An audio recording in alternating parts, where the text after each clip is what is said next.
I was in my bathroom by myself in pain, crying to God, why? I know I'm working out 3 times a day. I'm doing all the right things. I'm wearing organic underwear. I'm using organic bamboo toilet paper. I'm going to bed the right time. Organic bamboo, what? I need captions for this. I'm wearing organic Bamboo toilet paper. I'm going. Oh, bamboo toilet paper. Damn. Well, okay. To each his own. Welcome, guys. Today we're going to be reacting to the most controversial wrestler of all time, AJ Ferrari. Y'all went crazy on the last one. I appreciate all the love, the support, the comments I got on that one. And it's keeping me motivated to do more of these. So let's get it. Crying to God, why? I know I'm working out 3 times a day. I'm doing all the right things. I'm wearing organic underwear. I'm using organic bamboo toilet paper. I'm going to bed the right time. I'm wearing my Whoop during my match. It's tracking my calories. My entire life is like evolving this. Why is this happening to me? And the Lord told me, you can't be vain and prideful. You know what? The old Ferrari that I used to know, like, he was not speaking like this. It seems like he's turned over a new leaf, which I'm honestly, from the past recent years to how he behaved this year at NCAAs, I really like the whole change. Like, I think he's doing way better for himself, and he's finding a little more peace in his life, so I'm really happy for him. But with that being said, I do want to see what this video is going to talk about. Let's start this thing. AJ Ferrari wasn't built in a lab, but if you looked at him, or listened to him, you might think otherwise. From the beginning, AJ was different. Born in Dallas, Texas, into a devout and intense Italian-American family, life was shaped by 3 forces: faith, family, and physical domination. He started wrestling before he could even spell the word. His father, Anthony Sr., was hands-on in every way. Yo, the stop sign goes crazy, bro. Shout out to me. I got me one of those too. So if you know Fargo, if you wrestle at Fargo, you know what I'm talking about. Garage workouts, strict diets, and relentless focus. His family didn't just support him, they lived through him. And AJ wasn't alone in this. His brothers Angelo and Anthony were also in the grind from day one. The Ferraris weren't a normal wrestling family. They were a unit, a brand, a machine. Dude, here's something that I tend to notice with brothers, and especially when they come from a wrestling family. The youngest one always seems to be the better one. Like, I have a friend of mine, for some reason, it's like the younger the sibling gets, the better they are. Like, I almost see in a way where, like, the parents have different training methods for all the siblings, and then once they get down to the last of their sons, they've, like, refined the technique for how they want to be coaching their kids. Do you guys get what I mean? So, like, this Angelo, right? So, and he's the youngest one, so from his freshman season, it seemed like he's the better wrestler. Don't get me wrong, AJ is still pretty good, but it seems like he's got a lot of potential. And AJ, he would rip his shirt off and called himself Mr. Fast Twitch. He was shredded at 16. He flexed in selfies like he was in a bodybuilding competition. Confidence wasn't a struggle, humility was. He talked like a pro fighter and trained like a man possessed. It wasn't all for show, though. Behind the brash personality. Something that I'm starting to realize, ego is a double-edged sword. Ego is so good when you're wrestling because it's an individual sport, so you gotta be like selfish when you're wrestling. But the thing is, you gotta know when to turn it on and off. It got too much for him. It overwhelmed him. Bro didn't know like when was the right time to act. Because you need ego and humility. So, anyways. Personality was a monster of a work ethic. He didn't care about being liked. He was obsessed with domination, on the mat and in the mirror. This is crazy. But there was something chaotic underneath all of it. As he jumped from high school to high school, each one a nationally ranked powerhouse, he left behind more questions than answers. Was it just about better competition? Or wait, so he jumped around in high school? I didn't even know that. So how many high schools did he go to? I see Blair in this one. Was he burning bridges? AJ didn't just chase greatness. And then what school is this? I can't really read that. Somebody let me know, how many different high schools did he go to? Because he's transferred 3 times now in college. He was originally at Okie State. Went over to that place in California. I forget the name. But he went there, and then now he's committed to UNC. So, this is interesting. Are we kind of seeing the same patterns that we saw in high school? Somebody let me know. He demanded the stage that came with it. Coaches praised his talent but struggled with the package it came in. He was magnetic, unpredictable, and just as likely to flex after practice as he was to win a tournament. And while most wrestlers his age were learning discipline, AJ was building a persona. Loud, unapologetic. He wasn't trying to fit into the sport. He was trying to flip it upside down. That was AJ Ferrari's childhood in a nutshell. If AJ Ferrari... I got a question for some of you guys. Do you think that all the antics, the noise, the loudness that he did, do you think overall it helped wrestling or didn't help wrestling? I want to know y'all's opinion. Ferrari's childhood was intense. His high school career was chaos. Most elite wrestlers pick a school and stay loyal. They build legacies. AJ built headlines. He bounced across the country, transferring like a free agent chasing the... Bro, he was doing the transfer portal before even college. He was already getting used to it. next best arena. From Allen High School in Texas, to Bergen Catholic in New Jersey, to Blair Academy.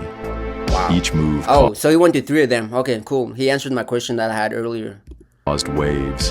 Parents talked, coaches whispered, fans watched, trying to figure out what was going on behind the scenes. At Allen, he made noise early, winning, dominating, and flexing for the local crowd. But it didn't last.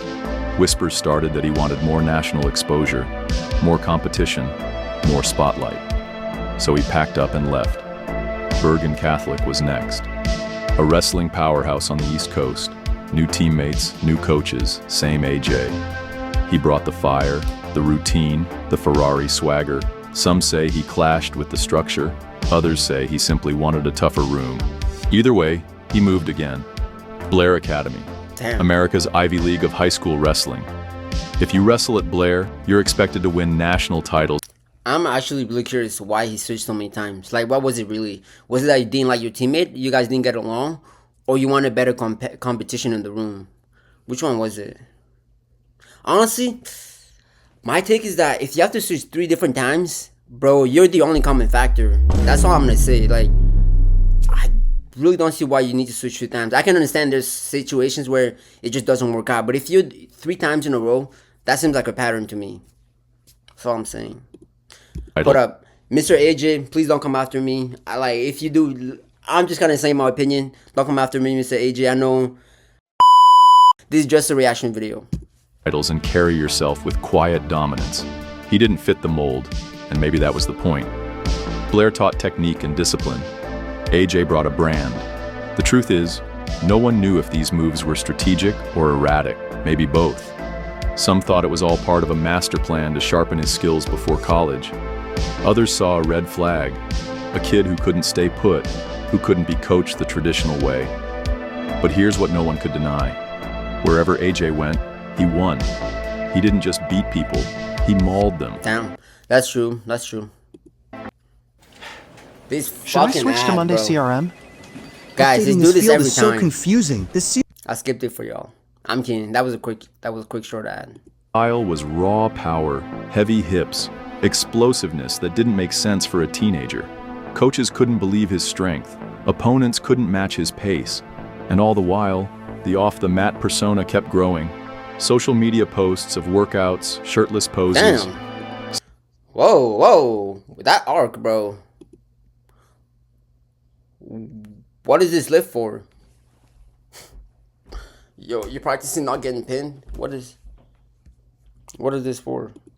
Shirtless poses. Some people loved it, others cringed. But either way, they watched. Wow. By the time he graduated, AJ wasn't just a blue-chip recruit. He was a character, a storm, a question mark. Was he the next big thing, or a future implosion? That was nice. That was the tension surrounding AJ Ferrari as he prepared for the next level. One of the most talented high school wrestlers in the country, but carrying more noise than any teenager in the sport's memory. He wasn't just heading to college, he was bringing the circus with him. When AJ Ferrari committed to Oklahoma State, it felt like a match made in wrestling heaven. One of the most electrifying high school wrestlers in the country, teaming up with John Smith, a 6-time world champion and one of the greatest college coaches of all time. But from the start, it was clear, this wouldn't be a quiet ride. Ferrari hit still. Damn. This reminds me of like the younger generations when they're talking to like their grandpa, like older relatives. It's like you got the old style versus the new style. That's what that team up kind of seemed like to me. You got AJ Ferrari, who's loud, bold, just says what's on his mind, doesn't really care, and you got John Smith, who's just more kind of like old style, classic, quiet confidence kind of thing. So it was definitely something to see. Stillwater like a bolt of lightning, shirt off, confidence up, and swagger through the roof. Most freshmen keep their heads That's a red card in soccer. You can't take off your shirt on the field. down. AJ walked in like he owned the place, and in his first season, he almost did. The 2021 season was short, COVID altered, and full of uncertainty. He tore through the 197-pound weight class, bulldozing opponents with a mix of horsepower and pure intensity. Every match was a performance. He didn't just win, he announced himself. And when the NCAA tournament came around, AJ delivered. As a true freshman, he won the national title. He was a showman in every sense, screaming into the camera. Hey, bro, he was talking a lot of shit that year, but he backed it up. I can't lie. And he ended up beating one of my teammates, bro, Miles. That one was tough to watch also. But it's wrestling. Jumping into his dad's arms, flexing for the fans, he became a walking headline. Some fans loved the fire, the entertainment, the energy. Wrestling needed characters, and AJ was a one-man show. Yo, this is Josh, bro. Gosh, this is one of my teammates this year. But others saw Bro's red funny. flags. The ego, the constant spotlight, the vibe that maybe he believed he was bigger than the program. Still, no one could deny the result. AJ was a national champ. Oklahoma State hadn't had that kind of star power in years. Then came the injuries. In 2022, things started. Yeah. Oh, I saw this thing actually. I briefly remember, but they got in a car crash or something like that. Damn, I actually want him to go in depth about this video because I saw the headlines, I saw the posts on Instagram and everything, but I didn't really provide any details. So I hope this guy kind of did research and talks about it. Started to unravel. He got into a serious car accident that took him off the mat for months. Details were murky, updates were vague, and while he rehabbed, something shifted. The Ferrari brand got quieter, but behind the scenes, tensions were growing. Rumors started circulating about clashes with teammates, issues with coaches, and problems off the mat. Then in 2022, everything exploded. Ferrari was removed from. Damn. Yeah, this thing was crazy. Oklahoma State University wrestling champ AJ Ferrari accused of sexual assault, dropped from team. Let's just keep from the watching. See Oklahoma what State happens. wrestling team. The reason? An ongoing legal investigation, a serious one. The news stunned the wrestling world. AJ was under investigation for sexual assault. Instantly, the Ferrari name went from champion to controversy. Some defended him, others wrote him off completely. Oklahoma State cut ties. His future was in free fall. Eventually, Honestly, it's not hard to see why some people wouldn't defend him. With all the controversies he's been creating, this persona kind of thing, you can kind of see why people are like, bro, honestly, it doesn't surprise me. He does crazy things, so this would just be another thing that he just kind of continues. But, hey, let the court do the things. I'm not a lawyer. I'm not over here trying to judge anybody, so. the charges were dropped. But by then, the damage had been done. The golden boy of college wrestling had gone dark. No more interviews, no more flexing, no more Oklahoma State.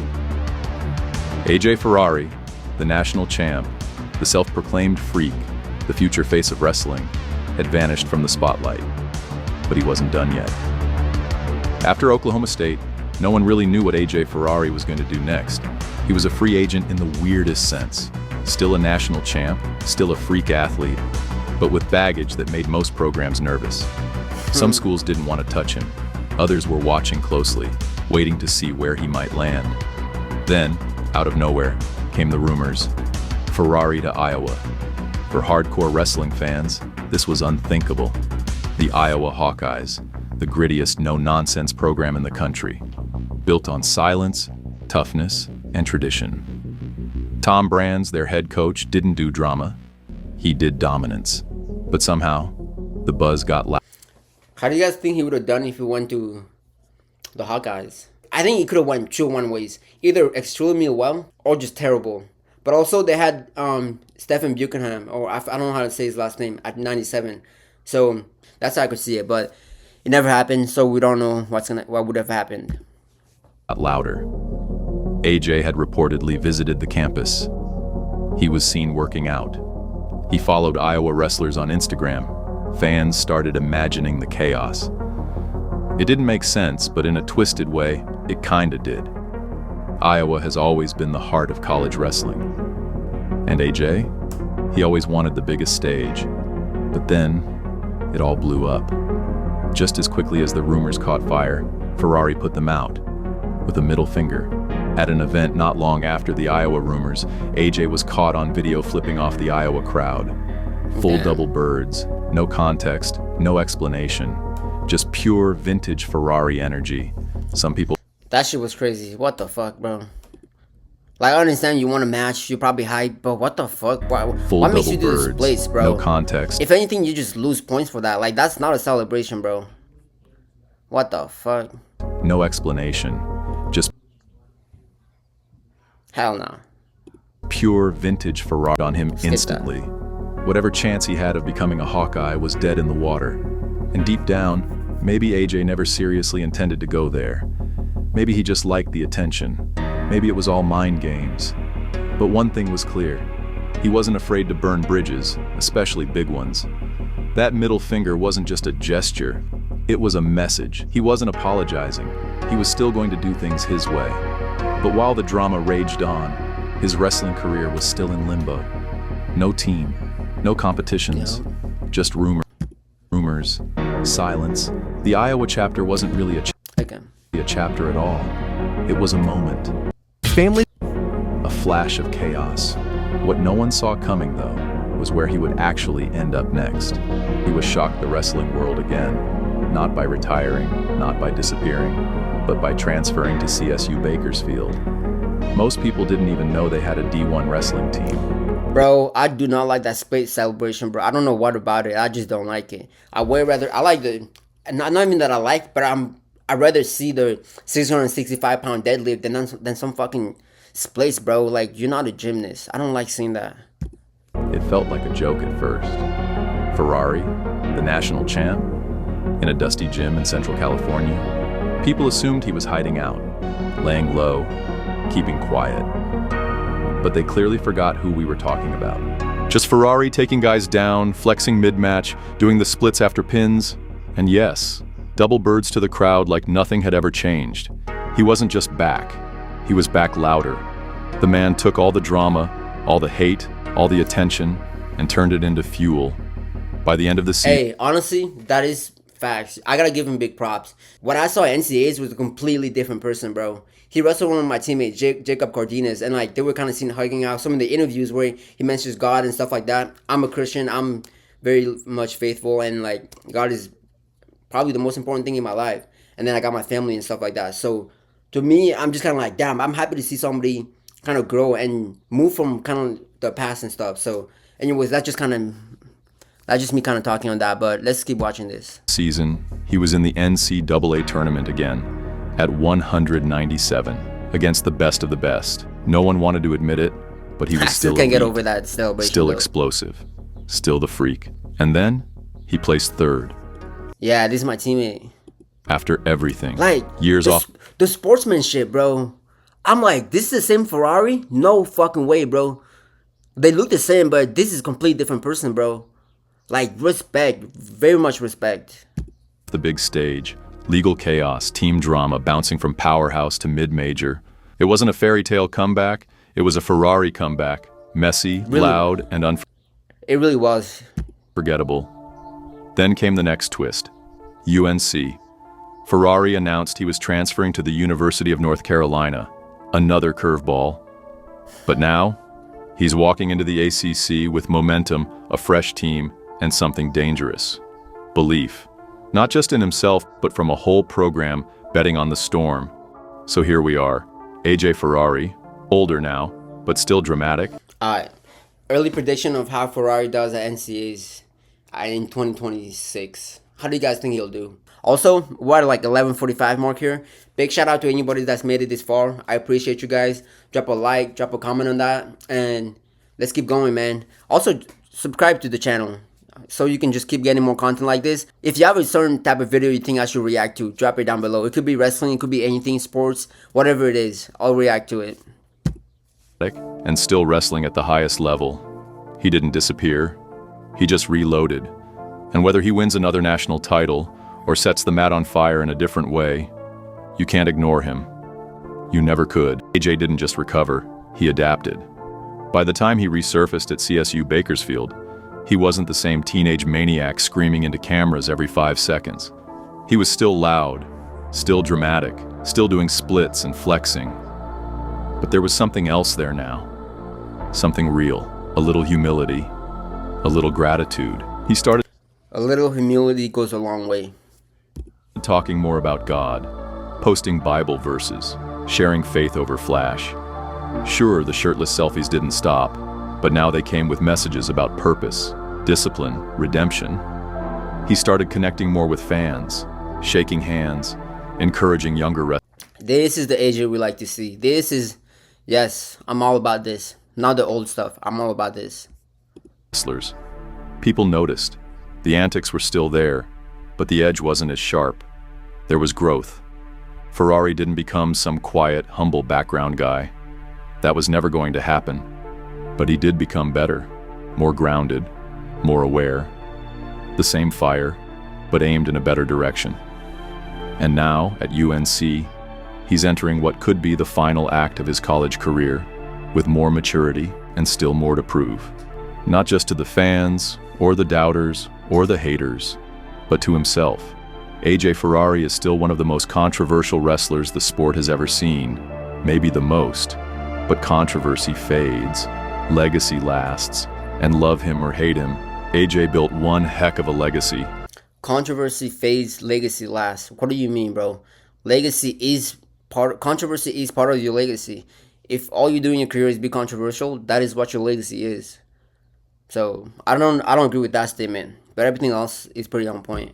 A freak of nature, a walking contradiction, a showman, a champion, and maybe now, finally, a man who understands his power. Alright, that's it for the video. Drop your comments on AJ Ferrari. What do you guys think? Like, from his past self to current self, do you guys see a change? Maybe some improvement in just his actions and stuff? Drop a comment down.